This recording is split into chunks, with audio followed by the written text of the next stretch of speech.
Au cours du premier semestre, la Chine a connu une tendance soutenue et prospère dans le domaine du tourisme, avec une forte croissance et une prospérité soutenue. Celle-ci a été stimulée par 5 jours fériés et les expériences de contemplation des fleurs au printemps. De nouveaux records ont été établis en termes de nombre de touristes nationaux, de consommation touristique, de rayons de déplacement, de durée de séjour et de satisfaction des touristes. En hiver, de nombreux touristes se sont rendus dans le nord pour profiter de la glace et de la neige. D'autres ont pris la direction de l'île méridionale de Hainan pour échapper au froid. Le ministère de la Culture et du Tourisme a lancé 32 itinéraires touristiques destinés à admirer les fleurs.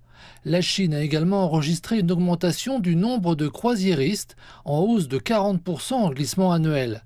En ce qui concerne les touristes étrangers, Shanghai a accueilli plus de 4 millions de visiteurs internationaux, soit une augmentation de près de 40% par rapport à l'année précédente. Dans la province de Hainan, le nombre de visiteurs étrangers a augmenté de près de 50% au cours des 6 premiers mois. Au début de la semaine, le bureau politique du comité central du Parti communiste chinois a insisté sur la nécessité de rechercher de nouveaux points de croissance pour la consommation de services tout en développant la consommation de biens.